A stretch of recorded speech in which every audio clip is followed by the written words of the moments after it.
विमल पोलो जोबा केसरी, हर पल मनाओ केसरी त्योहार। नमस्कार, आप देख रहे हैं राष्ट्र की बात। आपके साथ मैं हूं मानक गुप्ता। एक तरफ रूस के राष्ट्रपति व्लादिमीर पुतिन के भारत दौरे में पूरा देश रंगा हुआ है। हर तरफ यही चर्चा हो रही है कि व्लादिमीर पुतिन और प्रधानमंत्री मोदी के बीच बंद कमरे में क्या क्या बातचीत हुई है। हालांकि ज्वाइंट स्टेटमेंट आ चुका है, लेकिन आप सबको अब तक लगभग पता लग गया होगा, भारत और रूस और करीब आए हैं। दोनों देशों के बीच कुछ नए समझौते भी हुए हैं, वो तो न्यूज 24 आपको बता ही रहा है। लेकिन पुतिन के भारत दौरे के बीच हिंदुस्तान में जो राजनीतिक बहस चल रही है वो अभी भी बंगाल, खासतौर से बंगाल पर ही टिकी हुई है, क्योंकि अब अगला चुनाव आप जानते हैं बंगाल का है। एसआईआर का मुद्दा पहले से गर्म है। अब बंगाल में ममता बनर्जी ने 6 तारीख के लिए अपना एक ऐलान किया और बीजेपी ने भी 7 तारीख के लिए अपना एक बड़ा ऐलान कर दिया है। बिहार का चुनाव अभी खत्म हुआ है, अभी 14 नवंबर को उसके नतीजे आए हैं। अब देख रहे हैं आप, दिसंबर शुरू होते ही बंगाल का चुनाव अब गर्म होने लगा है। 6 तारीख को ममता बनर्जी सद्भावना दिवस बंगाल में मना रही है और 7 तारीख को धीरेन्द्र शास्त्री एक सामूहिक गीता पाठ का कार्यक्रम बंगाल में करने जा रहे हैं और बीजेपी को उसको पूरा समर्थन है। बल्कि कहा यह भी जा रहा है कि बीजेपी ही इस पूरे आयोजन के पीछे भी है। बहुत सारे लोग ऐसा कह रहे हैं। 6 और 7 तारीख को ये 2 बड़े बड़े आयोजन अचानक बंगाल में क्यों करवाए जा रहे हैं, इस पर आगे चर्चा होगी। लेकिन पहले आपको बता दूं, ये 6 तारीख के ममता बनर्जी के बंगाल के इस कार्यक्रम में क्या क्या होने वाला है। दरअसल ममता बनर्जी एसआईआर का विरोध करने के लिए एक बड़ा कार्यक्रम 6 तारीख को करने वाली है और इसे सद्भावना दिवस का नाम भी दे रही है। 6 दिसंबर की तारीख हिंदुस्तान की राजनीति में, हिंदुस्तान के इतिहास में कभी कोई नहीं भूल सकता, आप जानते हैं। अब ममता बनर्जी इस दिन सद्भावना दिवस मना रही हैं, कोलकाता में बड़ी जनसभा को संबोधित करेंगी और उन्होंने कहा है कि इस सद्भावना दिवस में सभी धर्मों के लोग आएंगे। उनसे आह्वान किया है सब आए और 2026 के चुनाव का बिगुल भी ममता बनर्जी इस मंच से फूंक सकती है।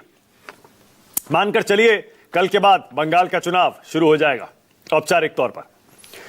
लेकिन ममता बनर्जी ने इस सद्भावना दिवस के अपने बड़े कार्यक्रम से पहले केंद्र सरकार पर गंभीर आरोप लगाए हैं। ममता बनर्जी कह रही हैं, ये जो एसआईआर बंगाल में करवाया जा रहा है, ये अमित शाह की चाल है, गृह मंत्री की चाल है। मैं उनकी चाल अच्छे से समझती हूं। बंगाल के लोग मूर्ख नहीं हैं जो उनकी चाल में फंस जाएं। हमारी सरकार अगर इसे रोकती तो केंद्र सरकार पश्चिम बंगाल में राष्ट्रपति शासन लगा देती। बहुत बड़ा आरोप ममता बनर्जी ने लगाया है। वो कह रही है कि एसआईआर एक अमित शाह की चाल थी। अगर हम इसका विरोध करते बंगाल में तो केंद्र सरकार ने प्लान बना रखा था पश्चिम बंगाल में राष्ट्रपति शासन लगाने का। वो तो हम इनका गेम समझ गए। हमने एसआईआर का विरोध नहीं किया और राष्ट्रपति शासन लगाने का इनका प्लान फेल हो गया। ममता बनर्जी कह रही है, हम लड़ेंगे और जीतेंगे, वे हमें भूखा नहीं मार सकते। बीजेपी के लोग हमारी संपत्ति कभी नहीं छीन सकते। एसआईआर से न डरें, बस अपने दस्तावेज जमा करें। एसआईआर के लिए मैंने अभी तक अपना फॉर्म नहीं भरा, पहले आपके फॉर्म भरवाऊंगी, उसके बाद अपना भरूंगी। अब एसआईआर का विरोध नहीं कर रही है ममता बनर्जी। सुप्रीम कोर्ट भी गई थी कि इसे रोक दीजिए, लेकिन अब क्या कह रही है, राष्ट्रपति शासन से इसे जोड़ रही है। उधर अधीर रंजन चौधरी, जो कि कांग्रेस का चेहरा दशकों से पश्चिम बंगाल में रहे, ममता बनर्जी के घोर विरोधी, वो कह रहे हैं ममता जानबूझकर बंगाल के अल्पसंख्यक समुदाय, खासकर मुसलमानों को धोखा दे रही है। ममता ने कभी भी वक्फ बिल रद्द करने को नहीं कहा या वक्फ के बिल को स्थगित करने की अपील सुप्रीम कोर्ट में नहीं की। ममता वक्फ बिल लागू करने में केंद्र सरकार के साथ हैं, बल्कि सक्रिय रूप से सहयोग और समन्वय करती रही है। बीजेपी तो आपको पता ही है, ममता बनर्जी पर तमाम तरह के आरोप लगाती रही है, अब भी लगा रही है कि हिंदुओं के प्रति ममता बनर्जी की सरकार भेदभाव करती है, उनको अपने धार्मिक त्योहार तक नहीं मनाने देती, घुसपैठियों को वोटर लिस्ट में शामिल करवाती है, मुस्लिम परस्त है, तमाम आरोप लगाती है। लेकिन कांग्रेस की तरफ से अधीर रंजन चौधरी भी ममता बनर्जी को घेर रहे हैं। अब ममता बनर्जी क्या कह रही है, कुल मिलाकर 2-3 बड़ी बातें फिर से जरा बता दूं आपको, रिकैप कर लीजिए। एक तो कह रही है बिहार की तरह बंगाल में भी वोट काटने की कोशिश हो रही है, वोट बंटेगा तो नुकसान जनता का होगा, सावधान रहें।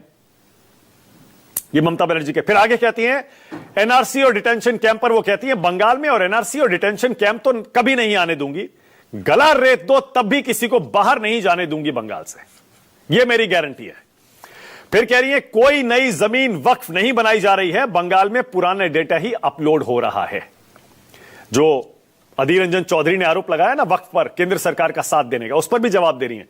कह रही है कोई नई जमीन वक्फ नहीं बनाई जा रही है, पुराना डेटा अपलोड हो रहा है।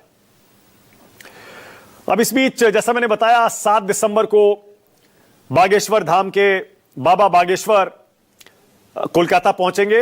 ब्रिगेड परेड ग्राउंड में गीता पाठ करेंगे। 5 लाख से ज्यादा लोगों के वहां आने का अनुमान है। 2000 संतों को विशेष तौर पर आमंत्रण दिया गया है और बाबा रामदेव भी इस कार्यक्रम में आ सकते हैं 7 तारीख को। आरोप यही है कांग्रेस का, टीएमसी का, बाकी दलों का, लेफ्ट का, कि बीजेपी यह आयोजन करवा रही है हिंदू मुसलमान करवाने के लिए बंगाल में। पर पंडित धीरेन्द्र शास्त्री क्या कह रहे हैं जरा सुनिए। बंगाल भी जा रहे हैं गीता पाठ करने। भारत में जहाँ जहाँ बुलाया जाएगा हम जाएंगे, हम देशद्रोही थोड़ी हैं। सनातन के कार्य करने वाले हैं, हर जगह जाएंगे। पश्चिम बंगाल भी हमारा है। विपक्ष का आरोप है कि आप जहाँ चुनाव में नहीं जाते। हम किसी पक्ष में नहीं है, इसलिए हमारा कोई विपक्ष नहीं है। बाकी दृष्टि आप इस तरह की बातें चुनाव के दौरान बावरी बनाना है जी, इस तरह की बातें क्या सही? ये राजनेताओं के काम है। हम तो धार्मिक गुरु हैं, हमसे पूछो गीता पाठ के बारे में, रामायण के बारे में। तुम अपने घर पे कोई कार्यक्रम करवाओ। चलिए डिबेट शुरू करते हैं। राष्ट्र की बात में आज का सवाल आपकी स्क्रीन पर आ रहा है। आज का मेरा पहला सवाल बिल्कुल साफ, बंगाल में राष्ट्रपति शासन वाला ये गेम आखिर है क्या?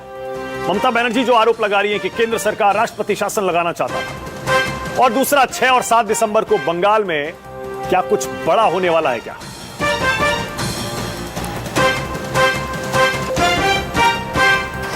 आज राष्ट्र की बात में मेरे साथ बीजेपी से आरपी सिंह, मेरे साथ कांग्रेस की तरफ से रोहन मित्रा, सबको स्क्रीन पर लाइए। स्वयं पुरोहित आ गए टीएमसी की तरफ से। समाजवादी पार्टी से सुनील साजन भी हैं, क्योंकि आप जानते ही हैं एसआईआर का ये जो संग्राम चल रहा है उत्तर प्रदेश में भी चल रहा है।